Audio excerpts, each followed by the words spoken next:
Okay. We'll call this workshop meeting to order, and I'll ask Supervisor Conover to lead us into pledge. I pledge allegiance to the flag of the United States of America and to the republic for which it stands, one nation, under God, indivisible, with liberty and justice for all. Sure. And we'll do our roll call. Thank you. Hey, Mr. Conover? Here. Mr. Mayday? Here. Mr. Diamond? Here. Ms. Gilligan? Here. Ms. Turner? Mr. Bruno? Here. Mr. Driscoll? Here. Mr. Patchett? Oh, sorry. Oh, Mr. Patchett is not here. Mr. Gerasi? Here. Mr. Bean? Here. Mr. Cressida? Here. Mr. Merlino? Here. Mr. Stroud? Here. Mr. Wild? Here. Mr. McGowan? Mr. Strainer? Mr. Etu? Here. Mr. Thomas? Here. Ms. Runyon? Chairman Garrity? Here. Okay, purpose of this workshop is to do an overview of the Warren County Comprehensive Plan. Now, turn it right over to Ethan Gaddy, our planner, to get us started. So Ethan? Thank you, Chairman. So thank you all for attending the workshop here today. Just very briefly, I wanted to introduce our project team, LaBelle Associates, and their work with a number of partners. But the County Comprehensive Plan has been ongoing for a little bit over a year now. We want to take this opportunity today to bring this project in front of the full Board of Supervisors for you all to ask questions about the process, try to understand where we're at. Norba will provide a detailed overview of that, but what's really important for us today is to hear from you as elected officials that this project is on the right track, that the issues and ideas that are being captured through this process actually reflect what you are also encountering as elected officials at the county level. And this will allow us to move forward with confidence with this initiative as we get towards detailed recommendations and strategies that everyone's on the same page with, working on the same basis of information and facts. And we will take additional opportunities to keep you in the loop as this project moves forward. So without any further ado, here's Norabelle Greenberger. Thank you. And thank you very much for having me here today. I'm Norabelle Greenberger, a senior planner with LaBelle Associates. I'm joined also today by Chris Round, who leads our planning group. We live, work, and play in Warren County, so we're really honored to be able to work on this plan and excited to be here today. As Ethan mentioned, it's been over a year since we started this planning process. So I want to start today with just an overview of the planning process to date. Then I want to dive into some of those key issues and opportunities and start thinking about, given these issues and opportunities, where do we want to be going? How can that help inform the objectives and the priorities of the plan? I have here just a general definition of, let me actually close this, of a comprehensive plan. It really, at its basic, is a plan that identifies the challenges and opportunities that are facing the county, shared priorities and goals, and asks, what can the county do to work towards those goals? Beyond that general definition, we started this process with several months of discussion with the county administrator's office, county planning, really honing in on the specific scope for the county comprehensive plan, which we've dubbed Warren County 2040, making sure that it meets the needs of the county. So talking about what we want this plan to be and what we don't want it to be. From there, we had a public launch of the plan last summer and started diving into existing conditions, identifying key issues and opportunities. And that leads us to where we are today, where we're starting to have that synthesis of issues and opportunities and start asking, where do we want to be going? What's our vision? What's our goals? And all of that will then inform the priority actions that go into the draft plan. For this first phase, we organized the existing conditions review around 6 theme areas, which you can see on the screen here. For each of them, we did a detailed data analysis, reviewed relevant past plans, both at the local, county, and regional level, and did targeted outreach and compilation of public feedback on these topic areas. This structure also informed our meetings with the project advisory group. So they really let those meetings be focused on each of those theme areas up to this point. You see on the screen here the current list of folks that are on the project advisory group. There was really a concerted effort from county planning to make sure that we had a diverse representation across the county in terms of the role of the advisory group members and where they are located geographically across the county. All project advisory group meetings are open to the public. They're noticed. Meeting materials are posted online on the project website. That forms one component of our approach to public outreach, which to date has let us be able to get feedback from over 1,000 stakeholders. In addition to those meetings, we launched a visioning survey in December. We got over 900 responses to that survey. We had a really well-attended workshop at SUNY Adirondack in January, where we had over 100 people attend, again, kind of focused on those different theme areas, getting feedback on issues and opportunities.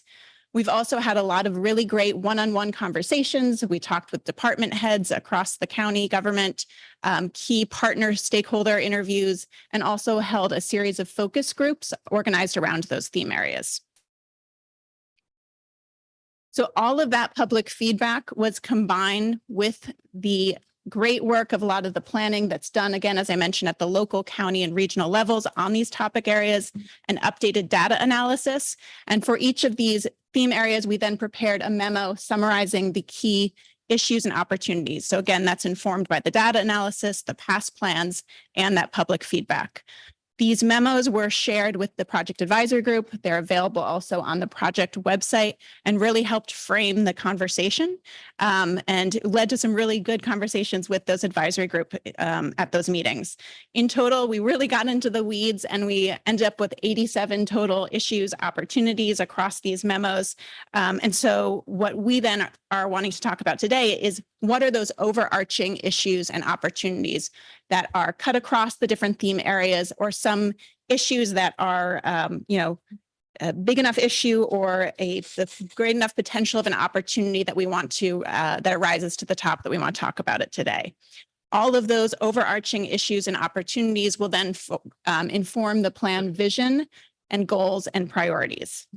But today we are going to focus on those overarching issues and opportunities, get your feedback, and start thinking about how we should be preparing or taking action to get where you want the county to be in the next 15 to 20 years. Before diving into that, are there any questions or just about process so far in the planning? Okay. So let's start with what's going right. We asked as part of this survey how people feel that the quality of life is in Warren County, and people are pretty happy with quality of life. Over 81% of the survey respondents, and again, we heard from over 900 people, said that quality of life in Warren County is good or very good, and a lot of people feel that it's actually gotten better. Quality of life can mean a lot of different things to different people, and there's different factors that contribute to that. So we did have a question asking about what are those key components to maintaining quality of life. That's what you see on this table on the right on the screen. Key issues or priorities in order to maintain quality of life identified from the responses included safety, environmental quality, emergency services, cost of living, quality schools, and outdoor recreation. We also asked what people value most about Warren County. And what you saw in the responses is really what we've been hearing since the beginning of this process. It came up at our first advisory group meeting, is that Warren County offers the best of both worlds. You have the outdoor recreation, the natural resources, the incredible water and land resources in the county. You also have the small community feel and the access to amenities and resources, whether that's arts and cultural institutions or the medical facilities that we have locally in the county or our schools. We're also not in it alone. Just name a few of the key partners in Warren County on the screen here that working day in, day out to protect and enhance quality of life. We've been able to connect with most of these organizations shown on the screen here. They're working to, protect our water quality, ensure that the social well-being of our residents is maintained, supporting our businesses, working to address the housing crisis. That being said, there's also some concerning trends and a couple that rise to the top that I want to talk about today that could have an impact on some of these factors of quality of life. The first, and I think that this has been a conversation that's come up at every single advisory group meeting, workshop, et cetera, is the aging population. While the population of rural America is increasing in general, this is more pronounced in Warren County. As of 2020, the median age in Warren County is a decade older than the state average, and we're the fourth oldest county in the state. Why is this important? It basically impacts everything. It impacts our housing. We see, people wanting to age in place. That means our median household size is decreasing, other factors contributing to that as well, but we're dealing with really a mismatch between our housing supply and our households. It impacts our workforce. Our median age of employees in Warren County is 45. So we have that concerns around retirement have been coming up repeatedly in our conversations, how it will impact our industries here. It impacts our community and social services. We're seeing a decline in volunteerism, and it raises the question of, what is the role of the county or municipalities to provide some of those services that historically have been more volunteer-led. It leads to increased medical and senior service needs, and then conversely is also resulting in declining school populations. We had a great focus group meeting with representatives from schools across the county, and while they're all at different stages of that decline, they are very concerned, especially as state aid to schools is at risk of going down, and the schools are such a huge factor of quality of life, as we heard from our survey responses. Top of mind amongst Warren County residents, survey respondents, is the housing crisis. You can see here on the chart to the right that housing availability was identified as the biggest challenge facing Warren County at 60%. Even more nuanced though, if you get into the weeds of the survey data, if you look at the respondents age 35 or under, they feel that this is the biggest challenge 77% of the time. And so really it's those young families, those people that want to relocate here or stay here, first-time homeowners, they're really facing that the issues of the lack of housing availability. I won't go through all of these details. I know that you're very familiar with the housing study that the county undertook that was wrapped up last year. But essentially, we don't have enough housing. The housing vacancy rate is just 3.6%. Anything under 5% is considered a housing shortage. We are not seeing enough housing being built. The number of housing units has only increased by 4% since 2010. We have a lot more interest in housing that's on the market. Housing is normally staying on the market for just 13 days currently. And a lot of that is due to the interest for short-term rentals, seasonal households. We've actually seen in the past 20 years that the number of non-locally owned housing in Warren County has increased 3 times the rate of locally owned housing. And what is being built, unfortunately, is not affordable to many Warren County residents. A separate but related issue is the workforce shortage. What you see here on the left is the current countywide unemployment rate. That's 2.5%. Essentially, what this means, I think it was Liza had said this quote, was anyone who wants a job is working. And so when you combine that with the fact that about a quarter of the workforce is over age 55, the potential impacts from the oncoming retirement is a concern. Another issue is infrastructure. This is not something that's unique to Warren County, but if you're looking at economic development and the need to develop more housing, the high ticket price of making necessary infrastructure upgrades or expansions is a concern given the rural nature of the county.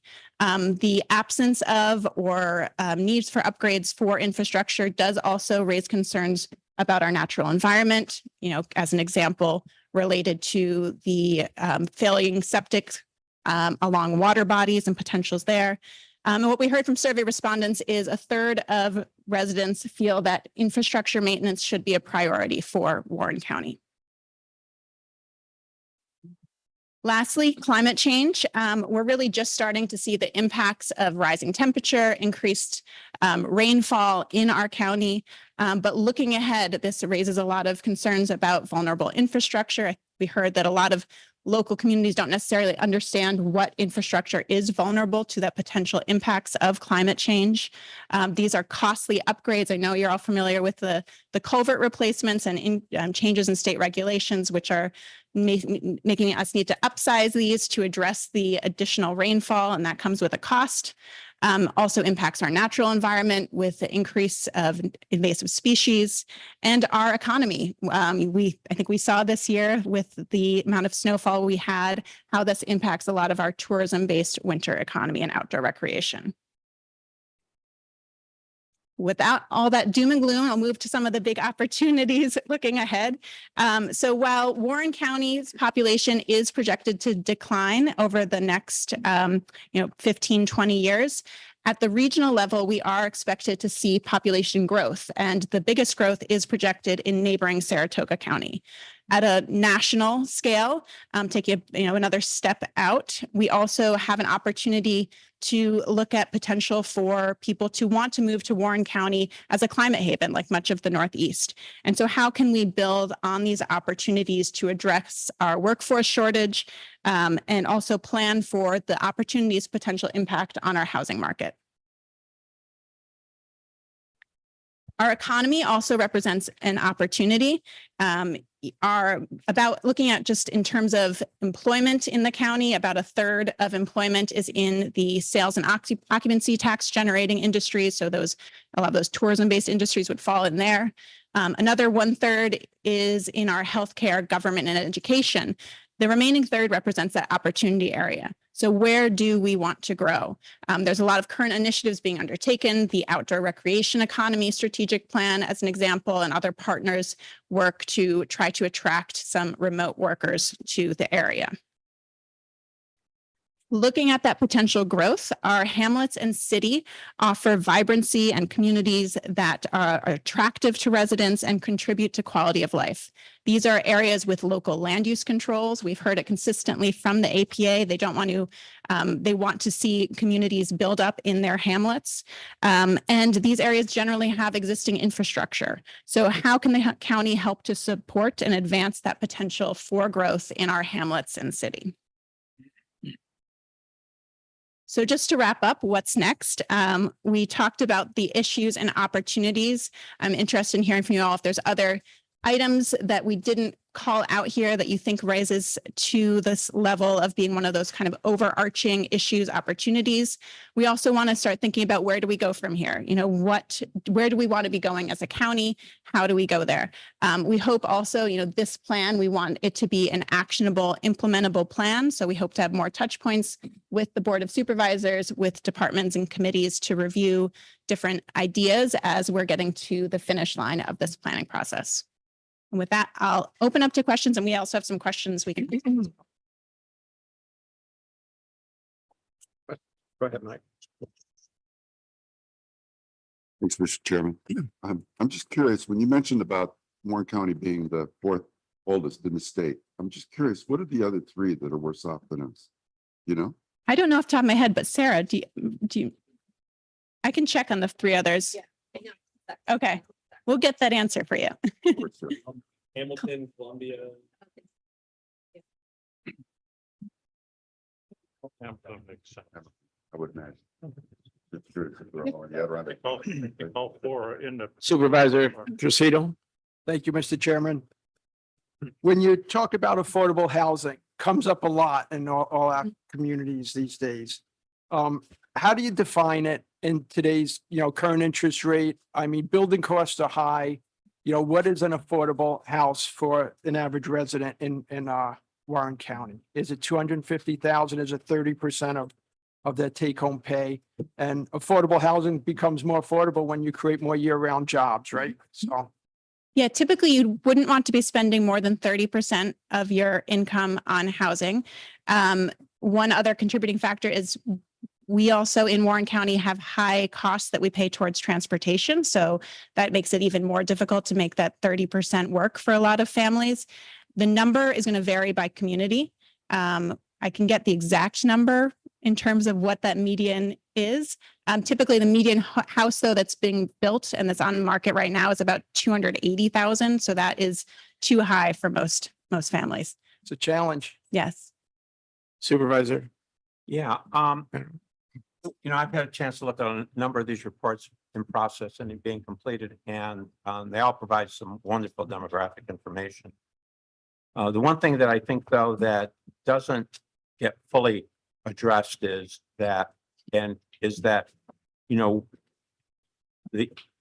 we baby boomers were the largest population in this country's history. And you see it everywhere. As we moved through the age continuum, you saw it with the development of all kinds of retail. You saw it with the infrastructure, schools, all kinds of things to address this huge population. What follows, and the trailing edge in the baby boomers, let's call it 60. What follows this huge population is this, not this, this. And so the question, it seems to me, not as just a challenge for this country, for this county, but really even nationwide, is what does that mean? We see it in our schools, the population, we see it in family size. And so what are the things that we can do, if any, relative to that? And now some of our private people bring labor in from offshore, right? More and more labor being brought in from offshore because you just mentioned that the labor supply is not there. It's not just not there here. It's not there many places, and not just in the public sector, private sector as well.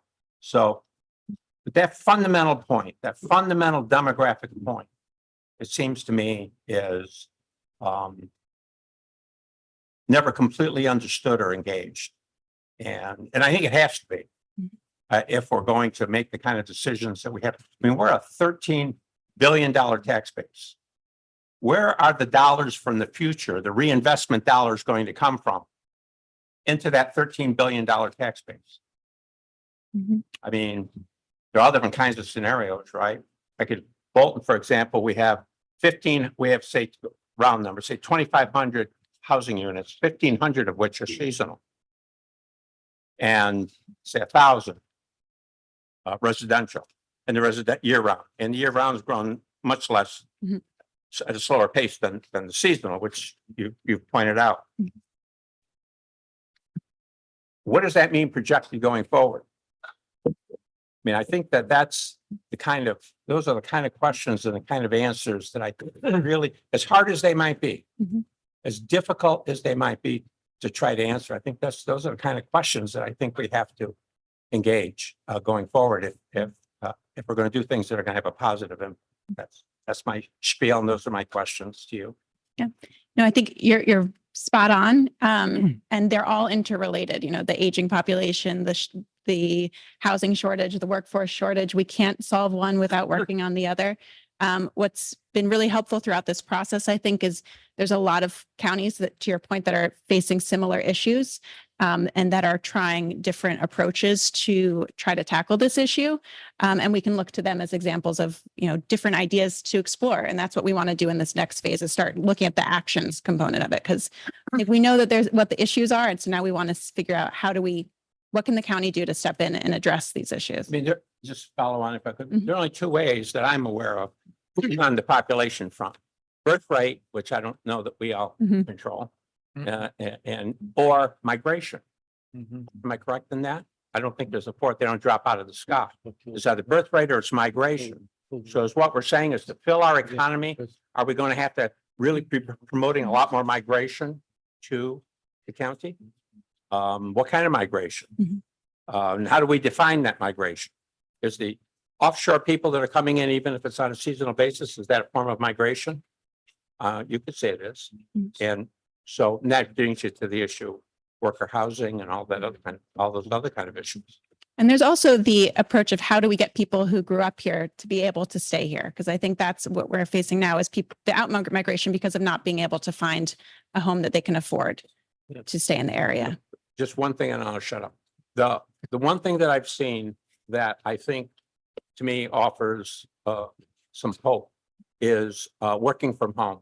More and more employers are allowing their employees either in whole or in part to work from home. And that goes directly to your second issue here, right? Mhm. Connectivity. Yeah. How important connectivity is, Mhm. because that may offer the ability to live in this wonderful county, these wonderful communities, but that make the kind of income to afford to live here Mhm. if you can work from home. Yeah, that's definitely one of those opportunity areas for growing the economy. Supervisor Grassi and then Supervisor Bruno. Okay, thank you, Mr. Chair. I'm aware that at least three of our communities, maybe more, are in the various stages of developing our own comprehensive plans. Mhm. So I'm curious how we can collaborate together on this versus conflicting. Mhm. I assume that we're coming up with similar issues, housing being top of the list. So if our communities are talking about, it, the county's talking about it, there's got to be a way that we can help each other with this. I mean, the county itself, county government doesn't have housing, right? It's the local municipalities that need to deal with this. Do residents want additional housing? Do they want development subdivisions? I don't know the answer to that. Are developers interested in coming to our communities other than just the metropolitan major areas? So I'd be really curious on what we can do to work together on these plans instead of all these individual ones that are in development stages. That's, yeah, a great point. We have been, as part of this, any existing comprehensive plan, we're taking the ideas, the issues, the recommendations, folding them in, and we're trying to make sure that we have some representation that's keeping up to date on the different comprehensive plans in Bolton, Queensbury, Johnsburg. We have some representation on the advisory group that's also on multiples of those to try to have that connection.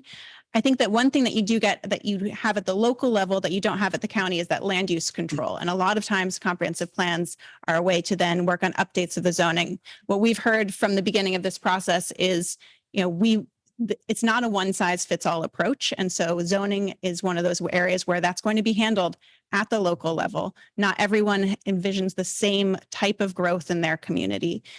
It's what can the county do to support that, whether that's through resources to look at potential for development in a downtown, identifying sites and what could be needed from an infrastructure perspective, whether it's leading community conversations around the issues to kind of frame them, because it's one of those things where the impacts are felt locally, but the issue is a larger, even beyond the county borders is where it extends. Supervisor Bruno. Thank you, Mr. Chairman. When you talk about housing and affordability, et cetera, that is coupled with employment, i.e. median income, because many of these, as is stated, the housing, the median cost is here, while the median income is down here. Mhm. So to fix that to some degree, you've either got to lower the average cost of housing and or raise that median income. And the reason I would guess that a lot of younger people don't locate here or relocate back here is that they can't afford the housing. There are not the jobs here. So you've got to look at ways, employment that will allow these people to afford that housing.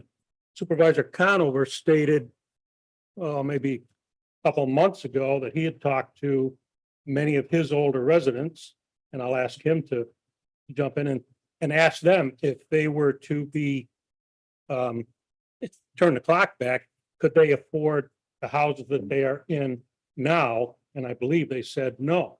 Is that correct? That's correct.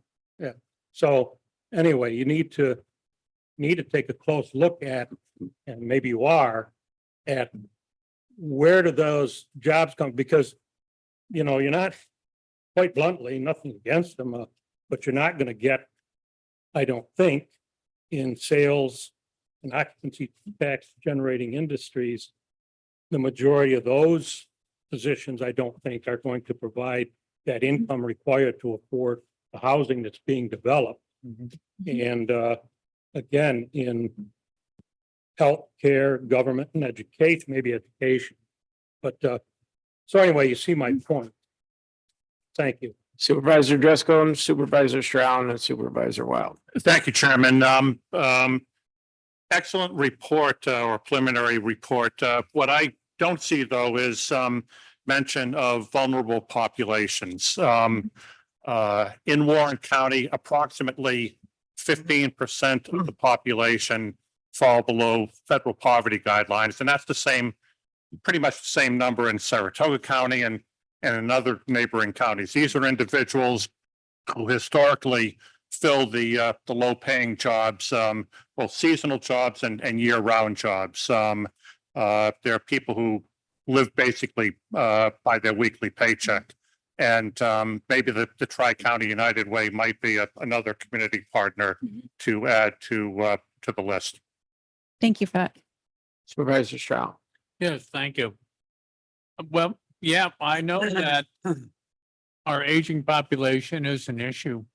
But should we throw into that mix our summer crowd? I say our summer crowd because I'm going to guess that we perhaps double in population July and August.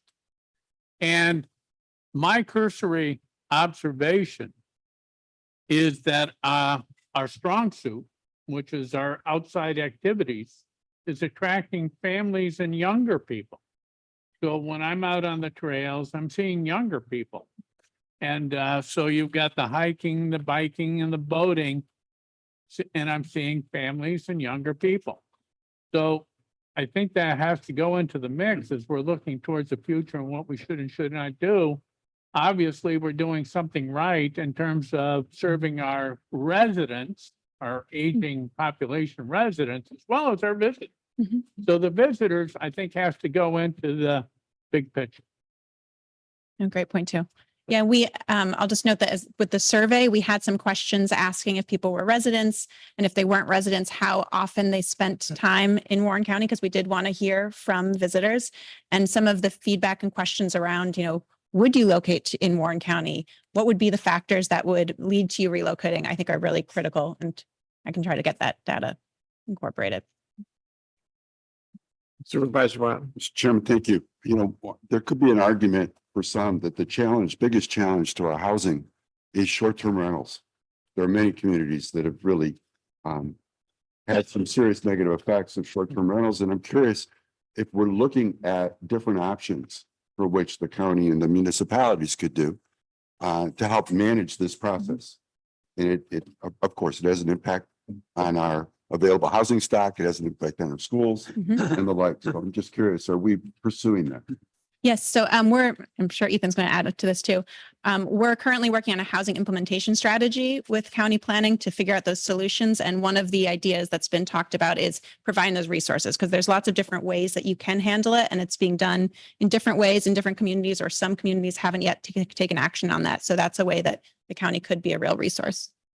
Ethan. Yeah, and just a note, we are going to have an update at our next committee meeting on this topic, discussion item. Any other questions? Sure, Josh. I think a lot of the voices in here today hit the nail on the head, and I'm not going to go over points that already I've gone over, but I think Supervisor Wild with the STRs, it's a negative effect that it's having on our communities because the competition level is so high. However, I think we're not going to solve this problem overnight. We have to go back to the drawing board and start with our youth. For instance, we need to look at our county, see what jobs are most lacking. I know in our town, I hear frequently they can't find anyone to do anything for them, in terms of contractor or mowing their lawn or whatever it is, like certain jobs, just property management is another big one in our town, but figure out where our county needs are from an employment perspective and train our youth and figure out which ones are high paying jobs and try to train our youth in those jobs.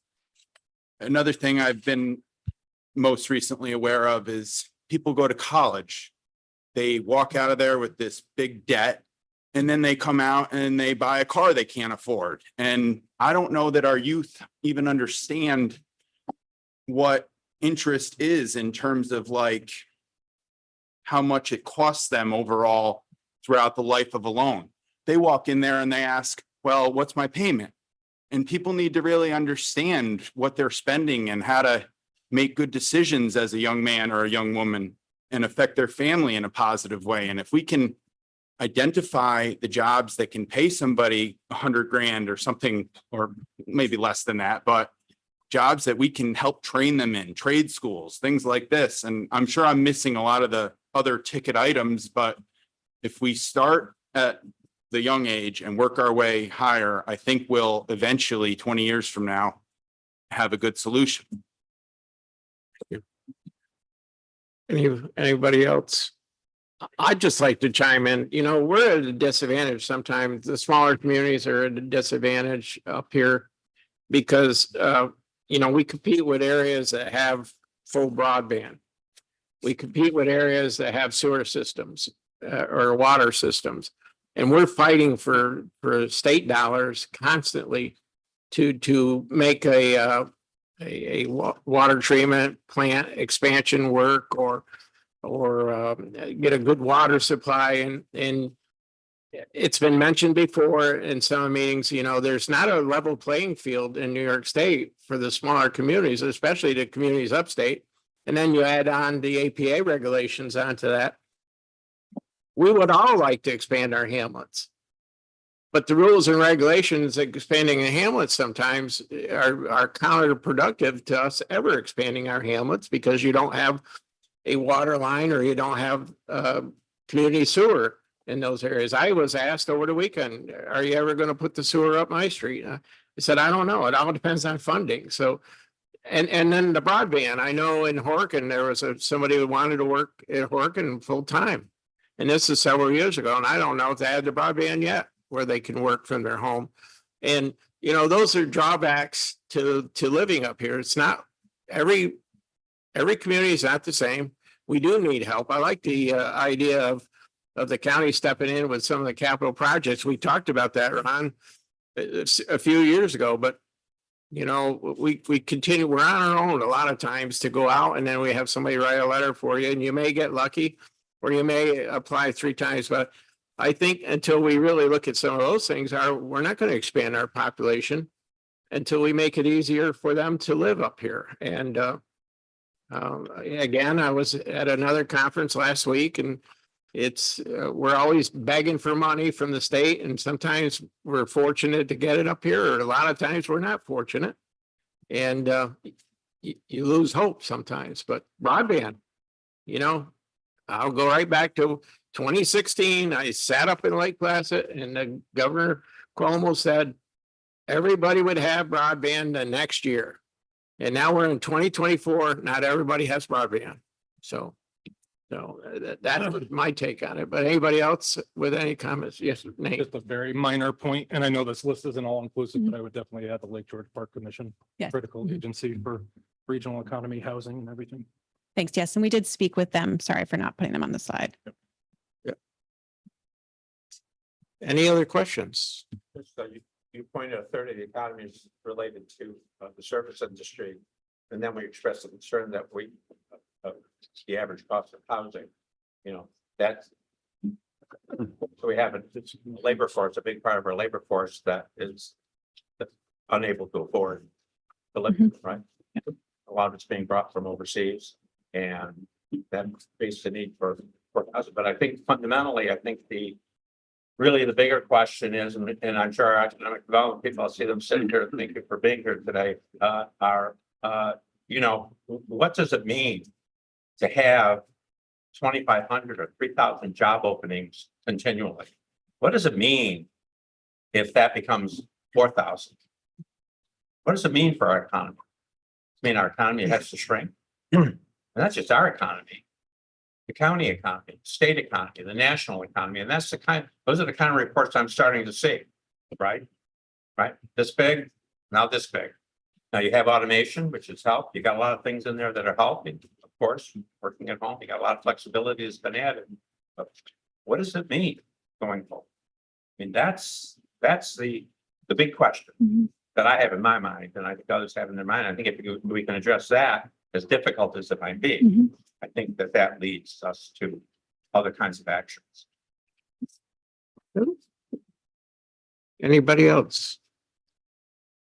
Ethan, do you got any other thoughts you'd like to offer No. or Norabel? Thank you all for your feedback and we look forward to keeping you updated. Feel free to reach out with any questions at all, at any point about this process. We'd love to hear. Anybody else? I guess that will wrap it up then. Okay, thank you. What's that? The broadband. Okay, you want to talk about broadband? Who would? Okay, I guess I. Sarah's going to introduce broadband. Thanks, Mr. Chairman. That I will say, can I make a couple of comments? Thank you, Mr. Chairman. This came about, Supervisor Jurassic asked about our status with broadband initiatives at the last board meeting, I believe. So we added that to the workshop today. We're thankful to have Beth Gillis from the Regional Planning Board and also Jim Sipla and John Wheatley from the EDC, Warren County, to discuss it's a collaborative effort with them and our GIS organization over in planning. So over to Sarah. Thanks. And I just wanted to mention the 4, I know there was a question about the 4 counties that have a higher population than we do, or a higher aged population. We are tied with Essex County, and then above us are Columbia, Delaware, and Hamilton.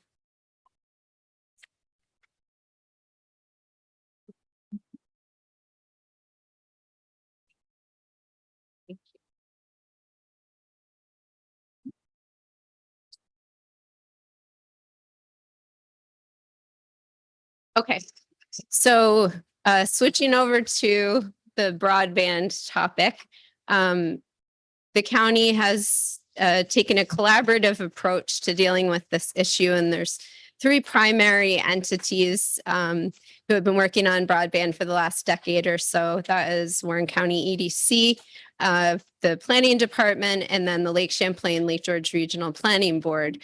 There's a lot of overlap on what we've been doing. We try to all work together, but EDC definitely has taken the forefront with advocacy, policy decisions, educating, outreach to the communities, as well as to providers. The Planning Department, our primary role has been in the mapping, which is a significant portion of this effort, in the data management, as well as interfacing with the FCC. And then the Regional Planning Board has been the recipient of a substantial amount of grant funding to engage in deployment planning. Beth has also done a significant amount of interface with both the municipalities and the providers. And then all 3 entities have worked regularly with the State Connect All office, which is the state agency responsible for broadband. So I'm just going to go into a very brief overview of what's happened over the last decade with broadband. There's more details on the 1-page handout that you received, but just kind of a quick overview for our newer supervisors, anybody who hasn't been in the weeds with broadband. Back in 2014 was the first countywide analysis of broadband availability. This was done through a grant that Ed Bartholomew at EDC received through the Adirondack Gateway Council project. And as part of that project, EDC hired ECC Technologies and our office, and we worked together to do a street level mapping of broadband availability throughout the county. The results of that were, we determined that there was relatively solid coverage in the population centers, Glens Falls, Queensbury, Lake George Village, the hamlets, but that availability declined as moved outwards from those population centers. In 2015, the state started a new New York broadband program, which was focused on expanding availability of broadband, especially to rural areas. Some of you may remember that that was done at the census block level. So there was a lot of census block mapping and information available. And then 2020, obviously the pandemic brought our lack of broadband in many areas back to the fore as people were working from home and kids were doing school from home. And it's really came right back roaring to the top of the list as an issue we needed to address. At that point in time, EDC recontracted with ECC to update that mapping.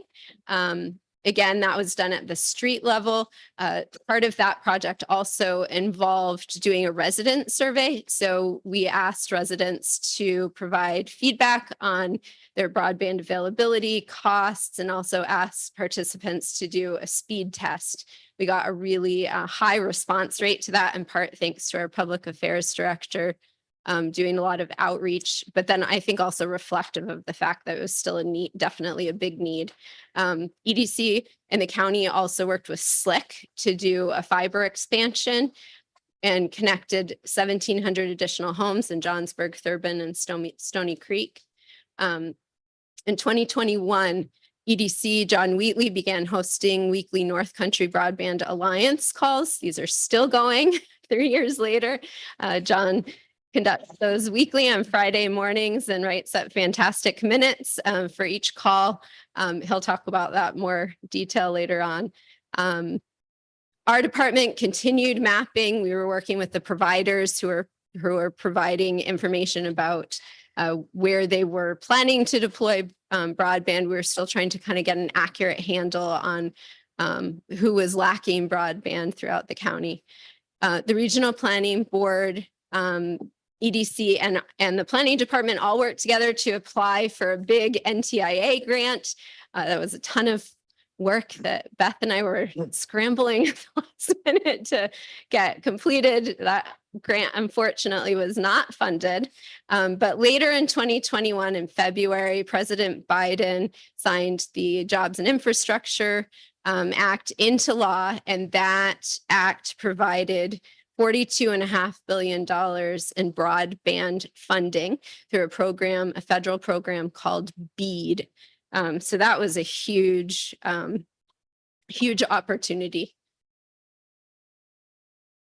In 2022, the state established the Connect All program, which is, again, the state agency that's now responsible for coordinating broadband deployment.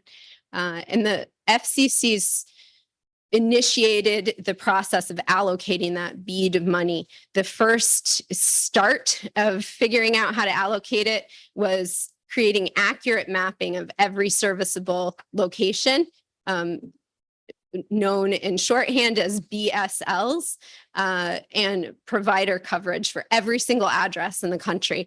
As you may imagine, that was an enormous undertaking. The states and counties were asked to challenge the data provided by the FCC. That happened with a very complex data set, a very short turnaround time. There was lots of scramble. And of course, it was at the end of the year, right around Christmas. So there was a lot of scrambling to try to figure out how to process the data and then review it all. It was a big scramble. We actually ended up figuring out and writing instructions in our department. And then the State Connect All office asked us to host a webinar to help the rest of the counties throughout the state. Going through that process thoroughly definitely helped increase our BEAD allocation money, both locally and statewide. And then in 2022, the Regional Planning Board received a $220,000 grant from Northern Borders Regional Commission to conduct planning. Beth will talk about that more later. In 2023, basically, we continued the challenge process. The State Connect All office worked on and released its 5-year BEAD action plan as required by the federal government as a precursor to receiving that BEAD money. And then at the beginning of this year, the Regional Planning Board launched the development of a regional broadband deployment plan. We're working with Tectonic Engineering and the 5 counties within the Regional Planning Board. Beth will talk in more detail. We're getting close to the release of that plan. continuing the challenge process, finally, and the end of that process is approaching. And currently the state is working on developing draft grant areas for receiving that BEAD funding. And Beth will talk about that in some more detail. So where we are right now, 96% of households in the county have broadband or have access to broadband. But obviously, as life gets more and more digital, the divide between those 4% that are unconnected and the rest of us is growing larger and larger.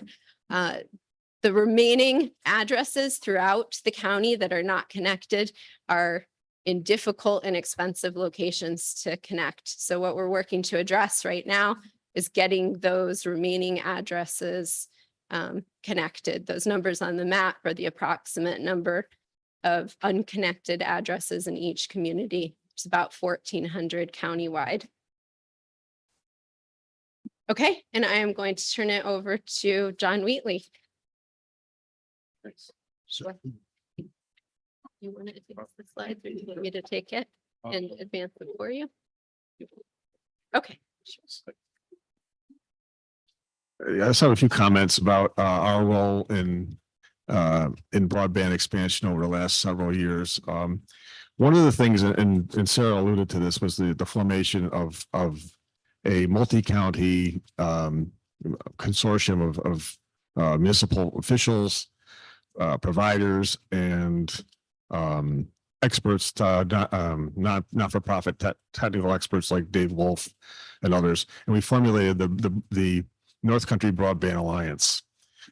And these calls started in July of 21, and it was again for the NTIA purposes of kind of strategizing how we were going to put together a grant application and who would be interested in it, and both on the public side and the private side.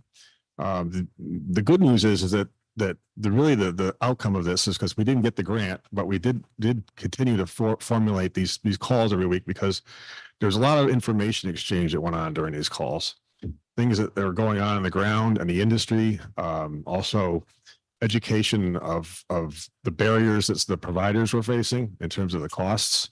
All of those things were eye-opening, and that's kind of what makes these calls in particular pretty special, is that the provider input and the provider access is direct. It's there. They're there every week. They're the carriers in the county. The only one that doesn't participate in it is Frontier. We haven't been able to get them involved, but everybody else is involved in the calls. So it's been a great way to communicate not only what's coming, but a heads up on any legislative items that are coming down the pipe that are going to impact the deployment, rapid deployment. Next slide. So we mentioned the advocacy. The advocacy part of this is basically a couple different components to it. The whole notion of the barriers, the barriers to deployment is a big one. And no matter how much money is out there, if there's not the incentive for the private providers to connect it, then there's going to be a problem. The make ready reforms are a big one. This is all of the permitting and all the pole access regulations, the fees, the right of way surveys that were required. All of those things are just take an inordinate amount of time and a lot of cost to the providers. There's a couple of examples. Some of the providers on one of the calls recently said they just had a small deployment of it took 18 months to get permits back from the DOT. I mean, they're just so backed up and they're just very, very slow. All of those things end up being considerable barriers to deployment. One of the other things that we got involved with in the last year and a half or two, now actually 2 years now, is the notion that there's a definite connection and integration between the broadband and cellular coverage. I mean, I need a broadband feed to something before you can pick up a cell call on a tower. So there is an interconnection between those two.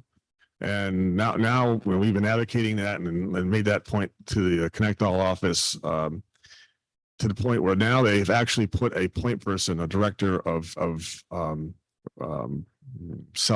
cellular coverage on their staff as a means to delve into this issue more. As this funding is going out, there's going to be more and more focus on how that connects with the cell gap.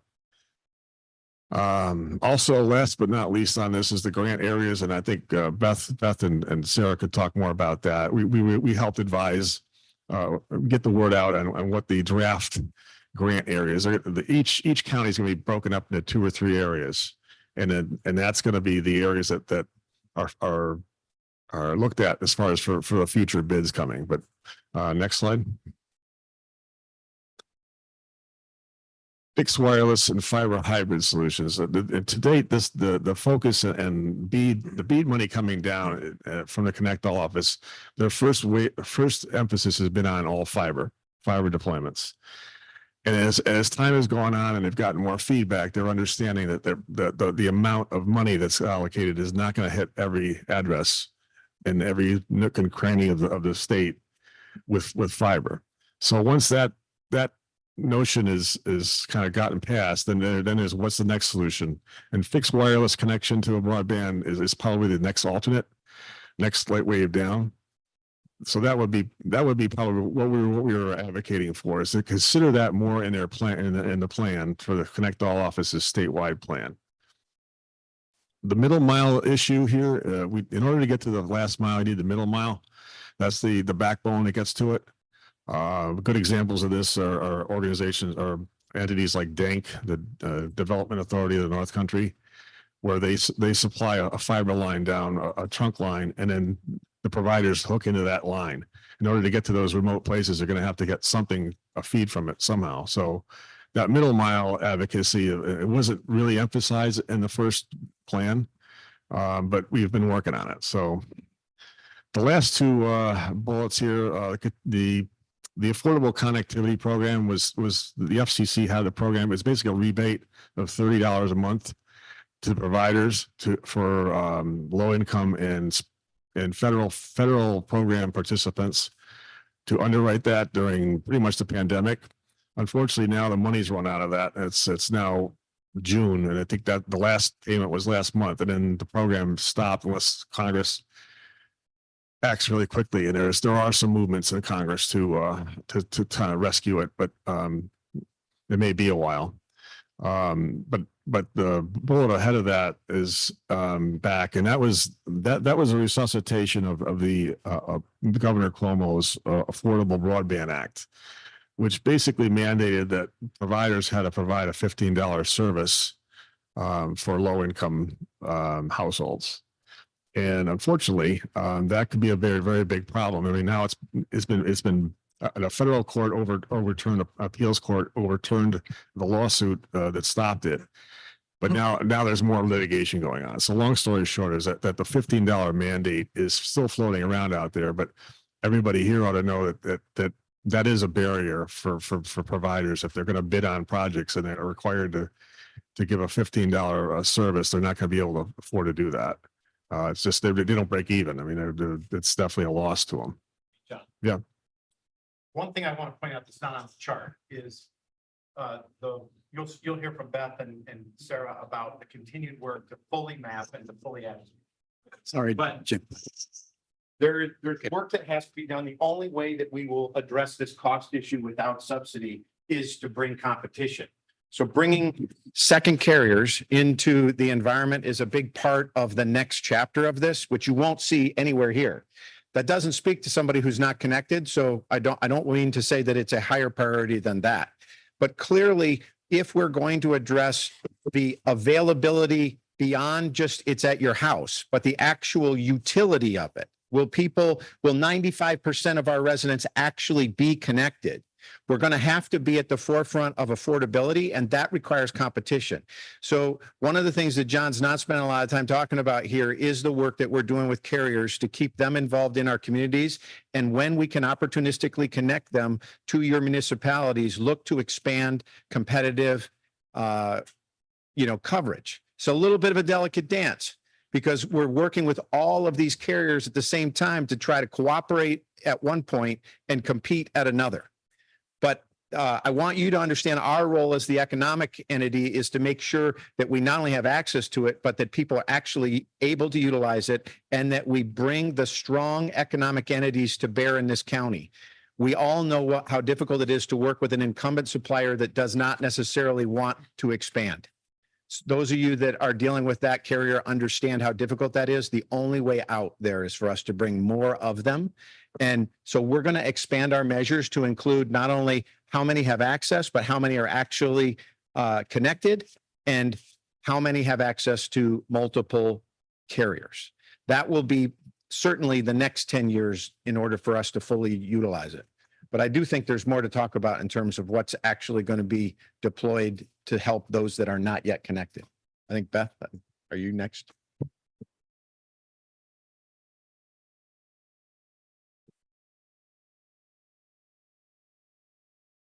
All right, thanks, everyone.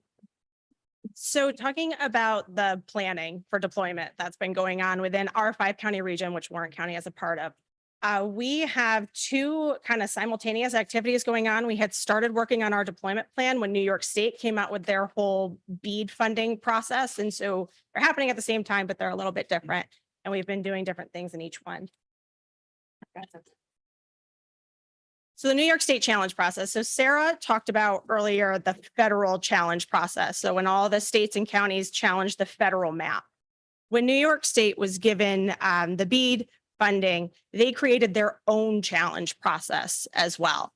So we received $75,000 from Empire State Development, the Connect All office, all the regional planning boards across the state did to help complete the challenge process. And so we worked with Sarah to do the challenges across our 5 counties. In Warren County, we had 13 BSL challenges and 41 provider challenges. So the BSL challenges were to say that the state was counting a BSL that didn't actually need broadband. So in these grant areas I'll talk about in a minute, the providers are going to bid on these grant areas to deploy broadband. They have to deploy at least 90%. So if there are BSLs on that map that aren't actually serviceable, it's going to make it harder for them to be able to bid on an area and reach what they're supposed to. So we wanted to make sure that those BSLs were no longer on the map. And they were hunting, no electricity, they definitely weren't going to get broadband. The provider challenges were on both sides. Some were being claimed and we didn't think they should. And there were some that weren't being claimed and we did think they should. Again, because we want to make sure that the map that the providers have that they're bidding on is as accurate as possible because we want them to bid.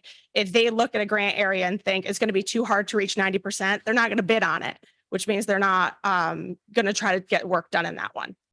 So the grant areas for the BEAD funding, the way that the state has done this, as John mentioned, they picked 2 or 3.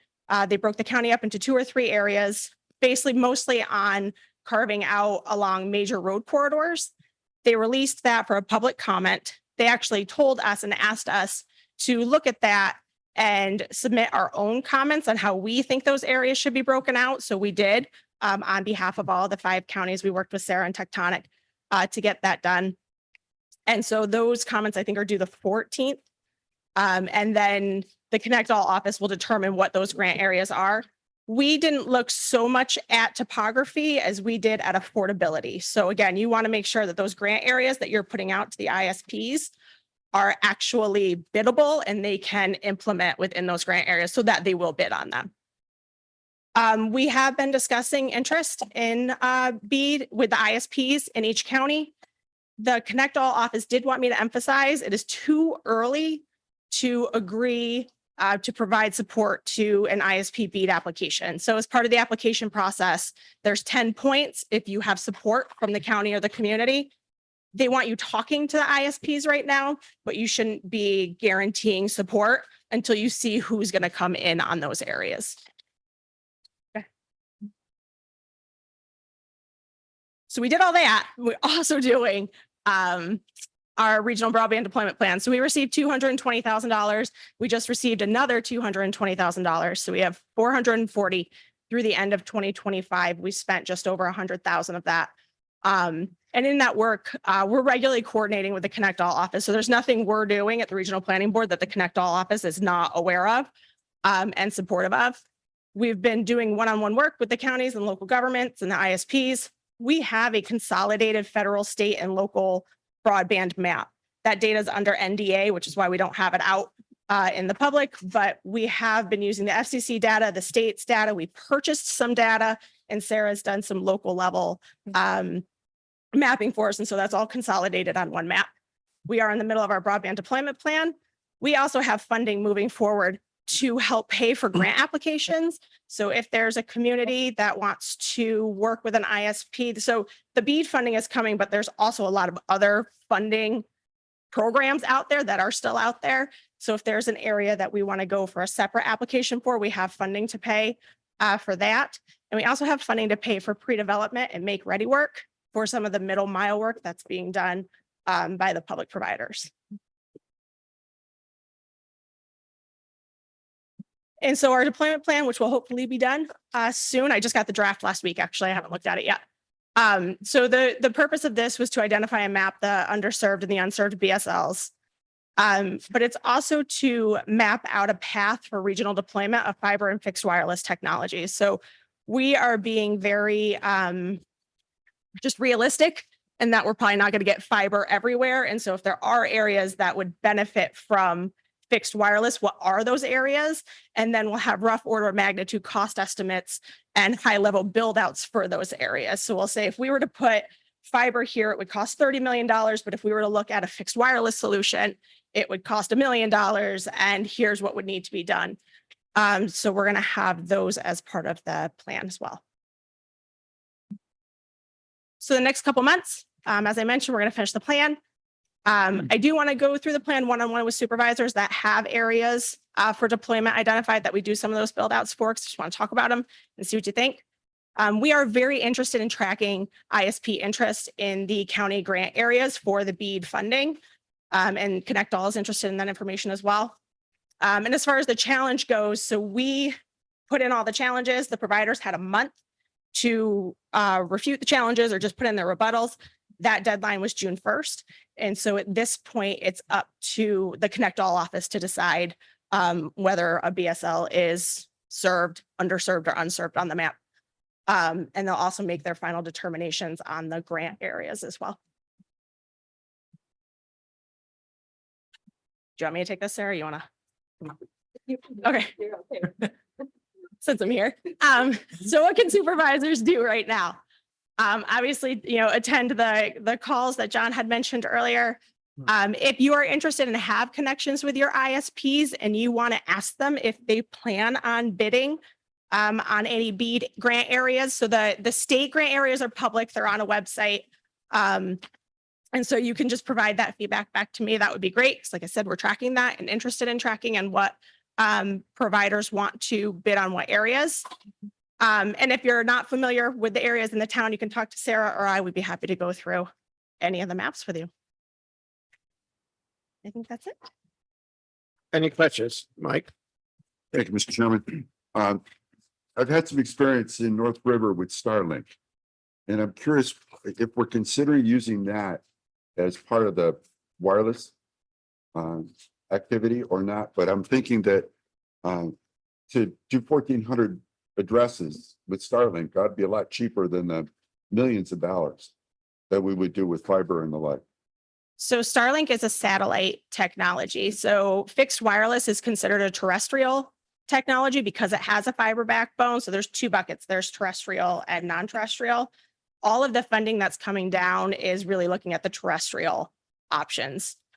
Fiber, all the federal money is fiber. And then once you get all the fiber, you can go to fixed wireless with some of the state funding. So it's not that it can't be looked at, it definitely can. And I think as we're planning for the future, again, just to be realistic on what the options are. And, then it's up to, whoever makes the decisions to choose what technology they want to deploy. So we just have to get Musk to play nice with everybody. Well, Starlink too, when you look at satellites, you have to look at the terrain and it works in some places better than others. So again, that's just an analysis that needs to be done. Dan? Thank you, Mr. Chairman. Going back here to 2021, Infrastructure Investment and Jobs Act allocated 65 billion for broadband connectivity. That's a big chunk of money. 42.5 billion was set aside for states and territories for this BEAD program you referred to. So each state received an initial $100 million. I'm curious, is the money that you're talking about now being spent through this BEAD program, is that part of this 100 million? Do you know, or is that additional funding coming from this 65 or $42.5 billion? So it's part of it. So each state was allocated funding based on the number of unserved BSLs that they had. So it wasn't an equal split across all states. That, excuse me, that's additional funding. No, that is that money. So the IIJA put out this big pot of money. The states were told to challenge the federal map.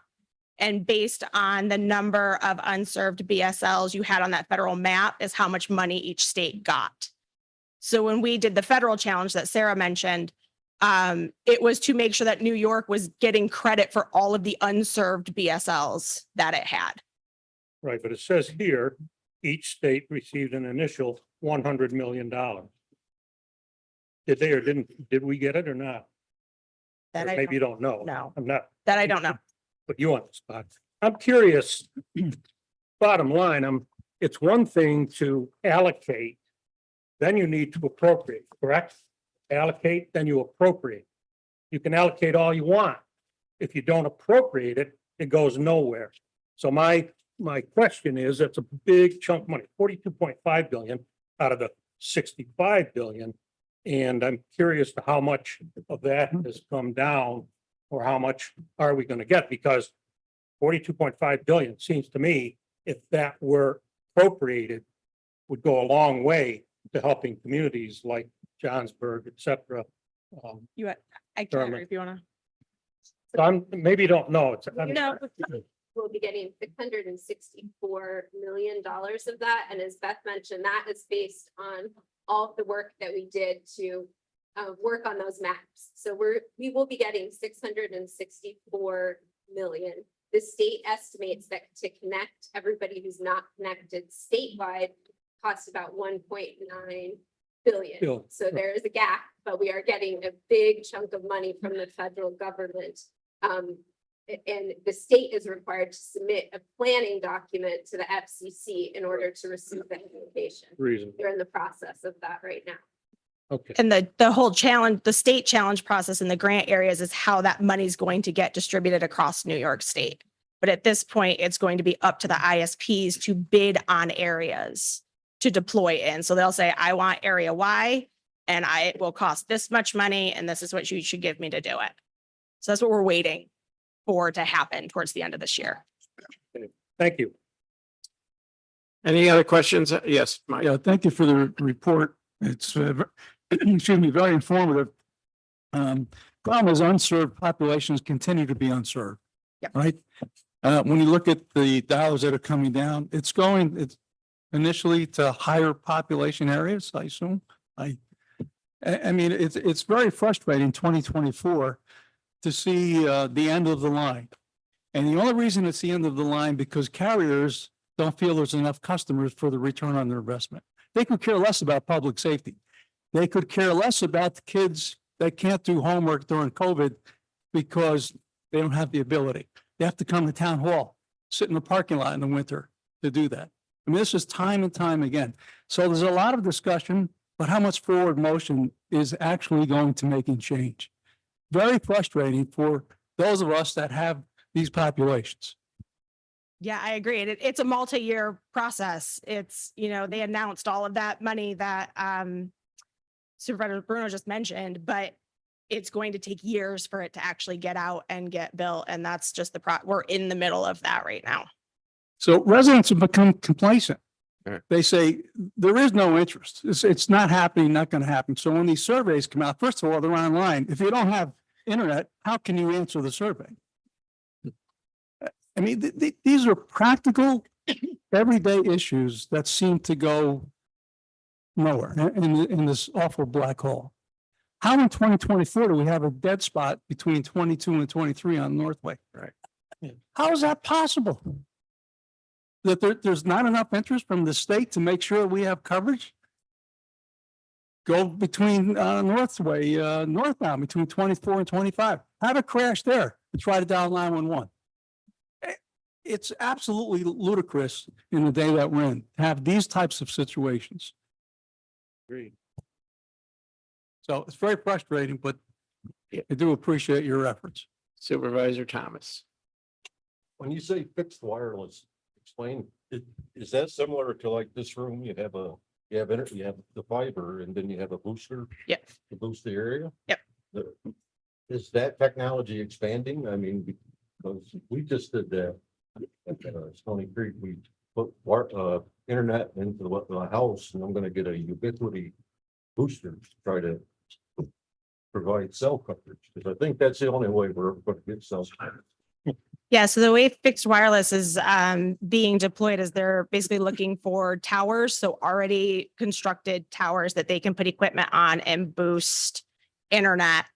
Obviously, again, terrain's an issue with how far that signal is going to go. Also, number of people, on a singular piece of equipment. The more people you put on it, the lower your speed gets. So if But you had enough devices along a highway, you could cover that highway with cell phone. you could try.